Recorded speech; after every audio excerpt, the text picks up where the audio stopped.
Hi, this is Siofra's Magic Alcove, and I'm Siofra Bradigan. So, one of you wrote in and wanted me to go through some energy exercises that you can do. So, first, the sacred tree meditation is an energy exercise. Just, so you know, it's got all kinds of different exercises involved in it. So, I'm not going to re go through that. So, we're going to cover some different kinds of energetic exercises.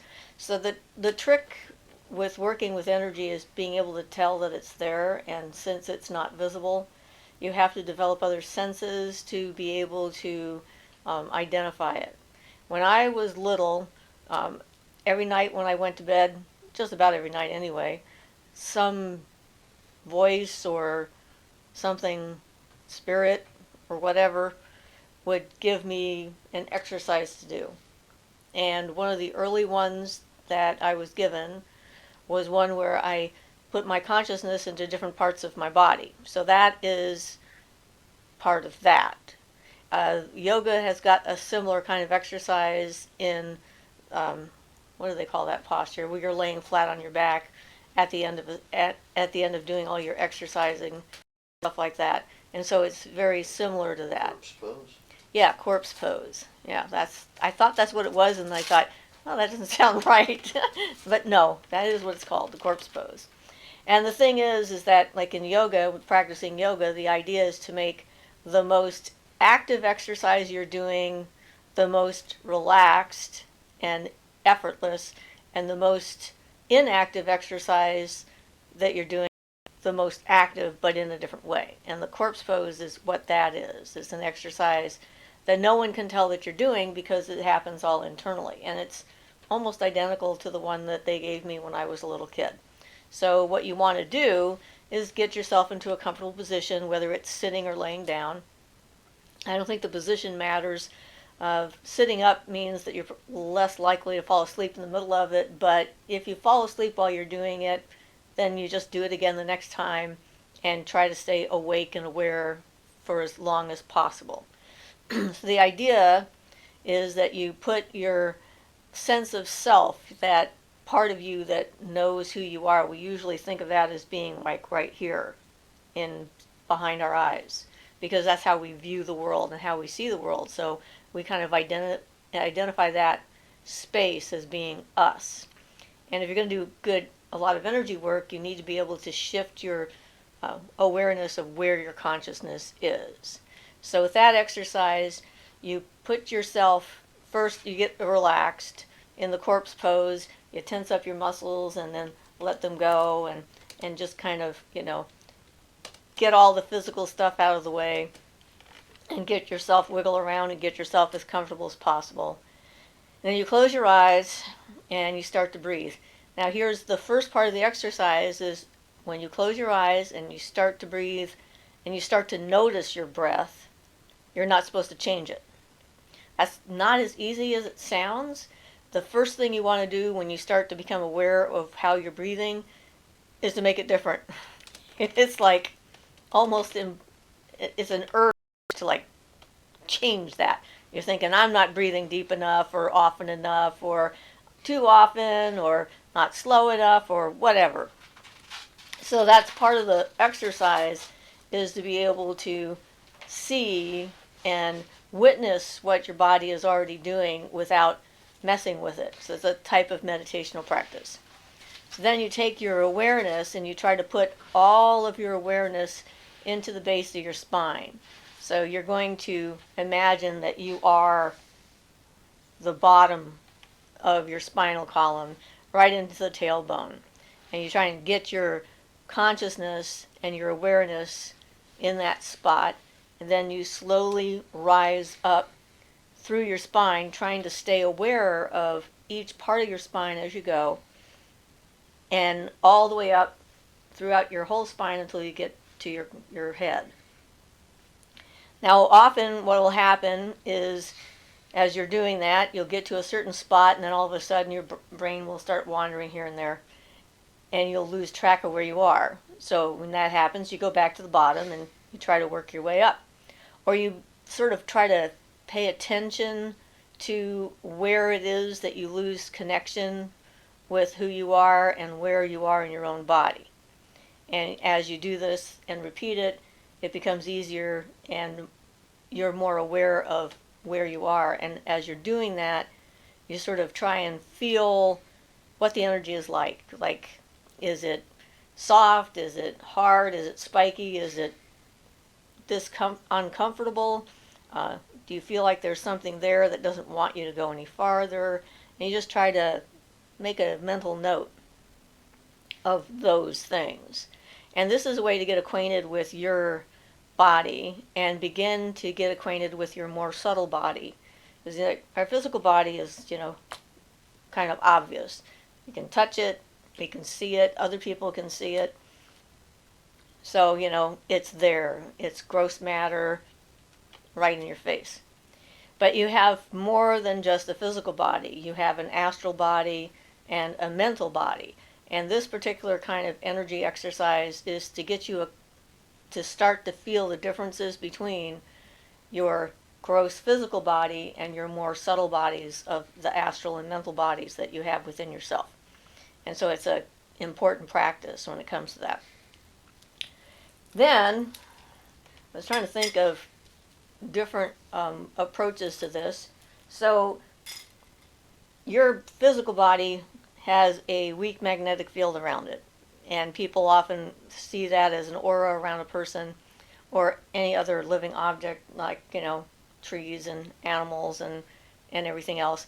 Anything that has a charge, electrical charge that travels, so impulses in our body are ions, chemical created ions, and they go back and forth from our brain to our external nervous system and back. And because that's electricity running back and forth, then it creates this weak magnetic field. And that's where you can start to experience your energy and then other people's energy as a more subtle thing, not just the physical body. So we did in one video talk about being able to take your hands and put them closer together.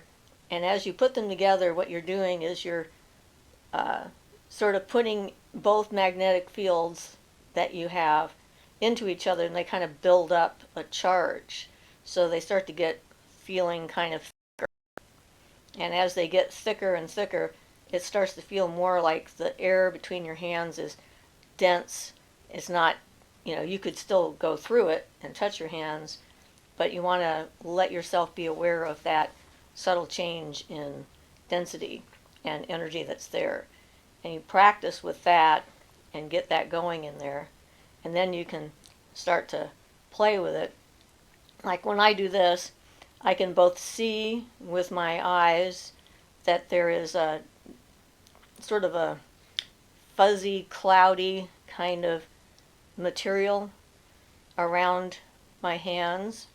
And I can feel the movement of my hand, not as a heat, but as an energy sort of makes a tingling sensation.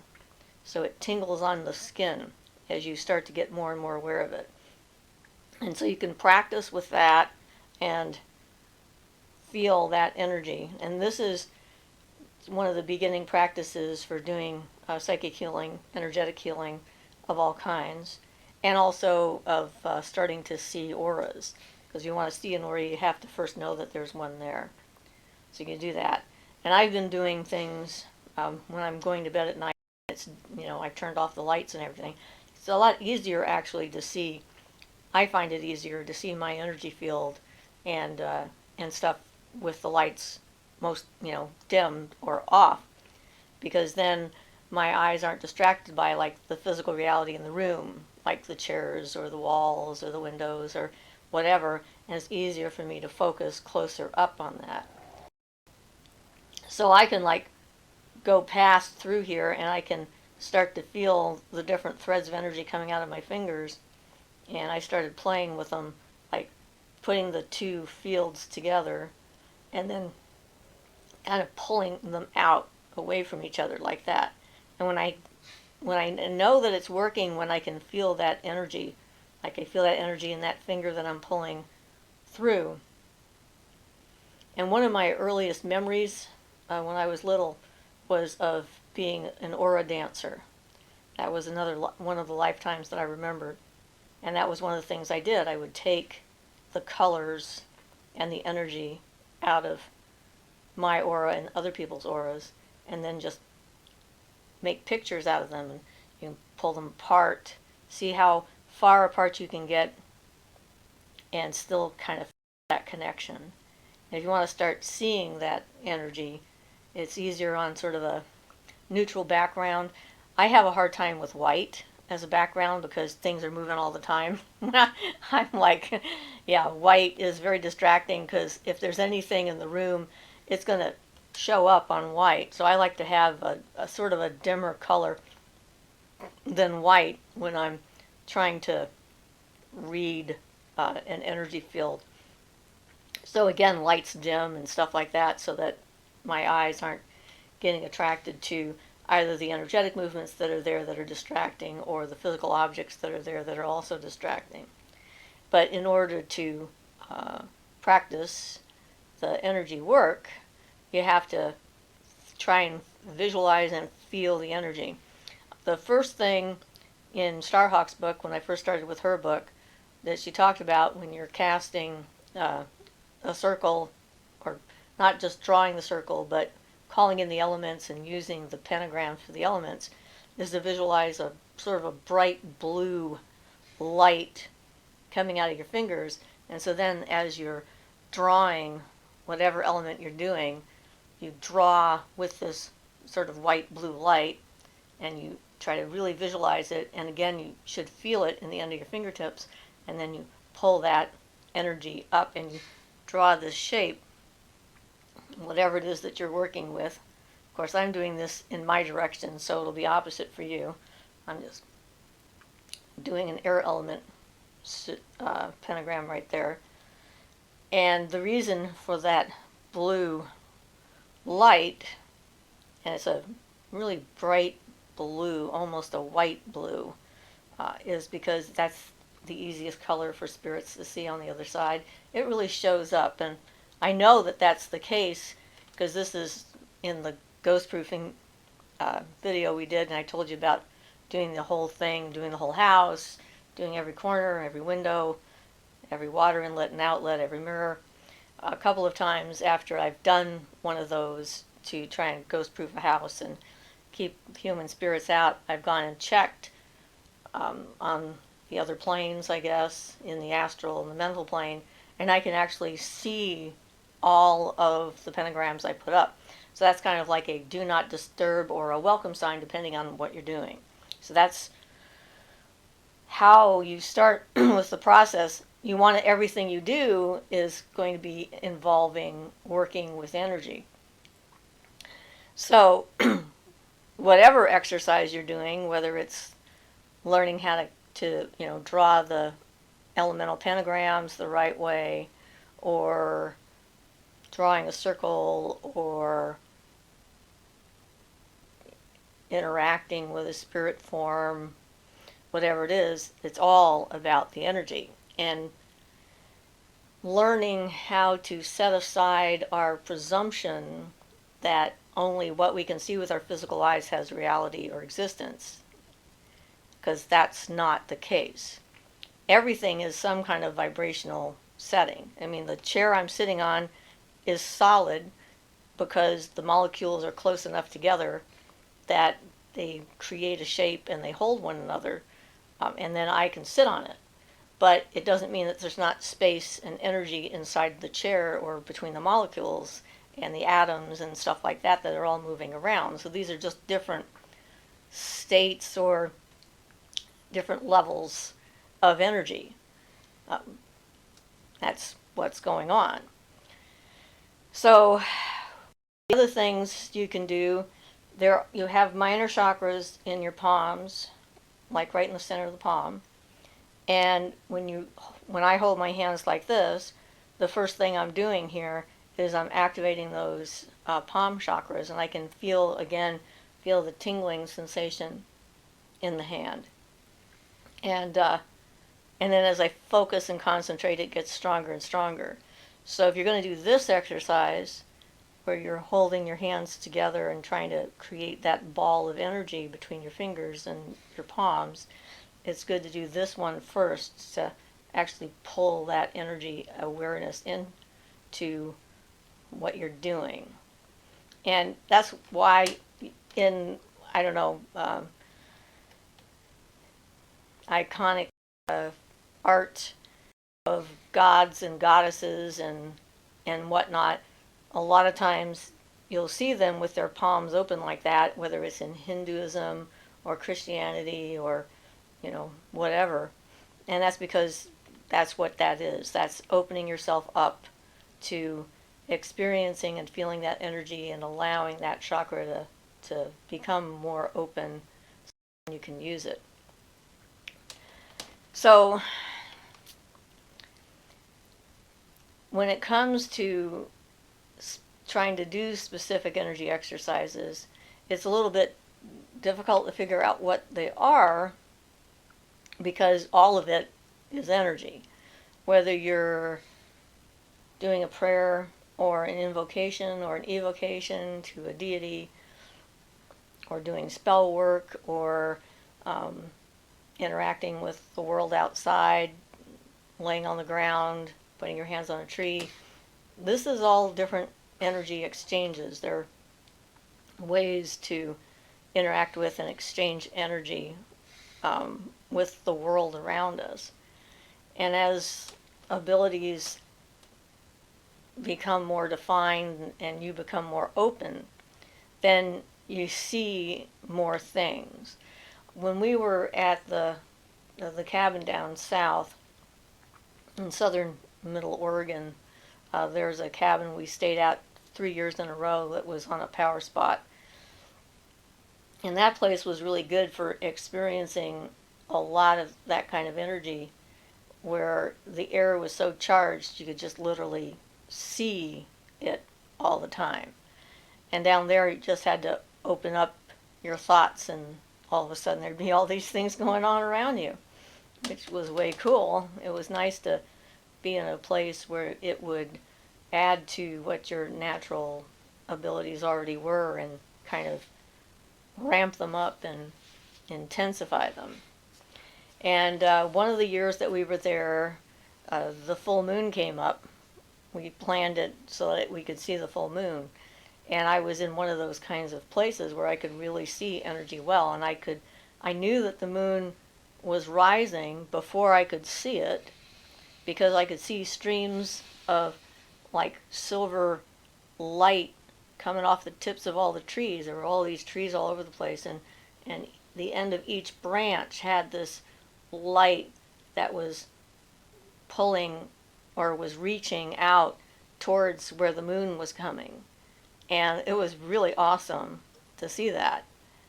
And then as the moon rose and the light started coming together, it was like this energetic highway of blue, white, violet light stuff. I don't know how to describe it, but it was awesome.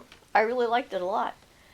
And when I was really little, one of the first things I remember was being able to see the sparkling lights in the sky. And I think that, I don't know if they were life forms or they were just bursts of energy of life force coming off the planet or what, but it's like there's these sparks that kind of just pop in and out.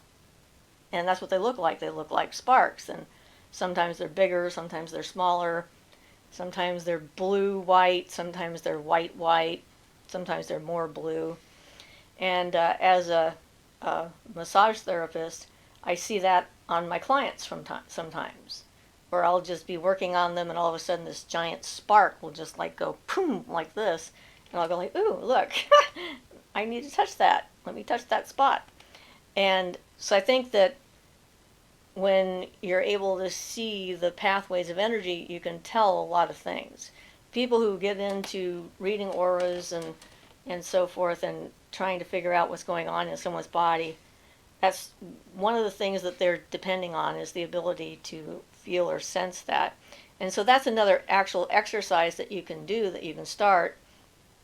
You can start on your own body, or you can start on your friends, and, get permission, of course, and just touch their back, for example, and just, close your eyes and then gently move across their body, activate that palm chakra before you do that, and then just kind of feel for feedback.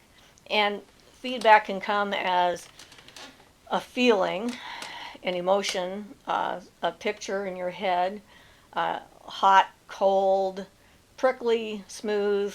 There's a lot of different potential ways for us to interpret the energy that we're feeling. And when you sense something, just, try to make note of it, and then you can ask questions of the person if you're working with them. Like, okay, when I touch this spot, it feels really hot. So, do you know something that happened there? Were you injured there? And then it got better, or is it bothering you now? And you'll slowly start to get vocabulary, energetic vocabulary. So you'll start to define what those things mean when you've done it to dozens of people and they all have the same thing, or the same place, or the same sensation, or what have you. So that is one of the things that you can pay attention to. The other thing is trying to practice being in your different bodies, and that's a little more subtle and difficult for some people. All these things are like that. We're all so different. What is easy for one person is going to be like impossible for someone else, at least for a while. But like I said, you've got that physical body. You can feel that, so it has limits, and you know where those limits are. So one of the things that I do every so often is imagine that I'm moving not my physical arm like this, but the energetic arm inside of it, like my astral arm or my mental arm. And it's an interesting sensation. Of course, it's not going to look like anything if I'm doing it, because you won't see that part, one hopes, or maybe you will. But it's the idea of trying to separate the energetic part of your body from your physical form and move it outside of your physical body.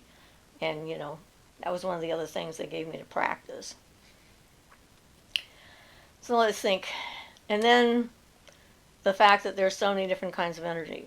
So this is just dealing with like your energy, your body, your abilities, your close environment. And one of the things that happens with a lot of people that are getting into magic for the first time is that when they're trying to do something magically, they tend to use their own body and only their own body. So you want to expand your awareness of energy and realize that if you have this energy, you have your physical energy, your astral energy, your mental energy, so does the grass, so does the tree, so does the bird, so does the deer, anything that's out there.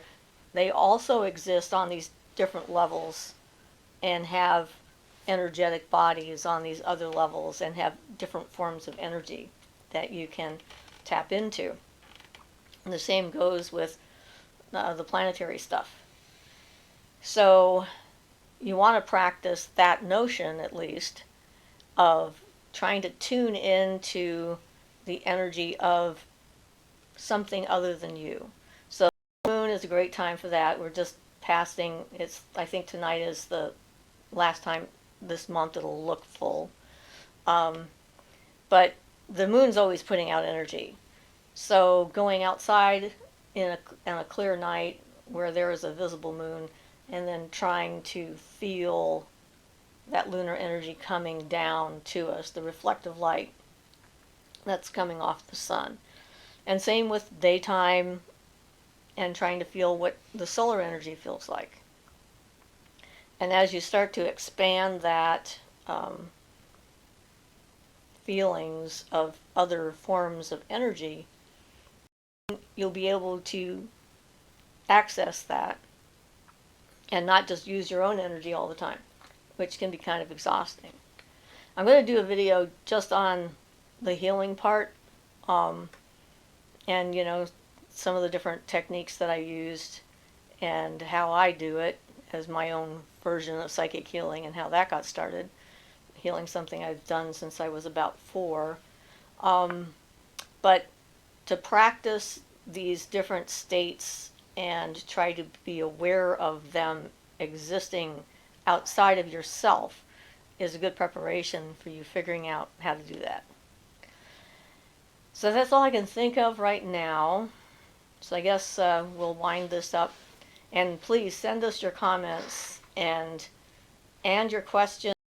It helps me to know what it is that people really want me to, delve into and talk about a little bit more, as well as I can from my own personal experience. So this has been Siofra's Magic Alcove, and I'm Siofra Bradigan. Blessed be.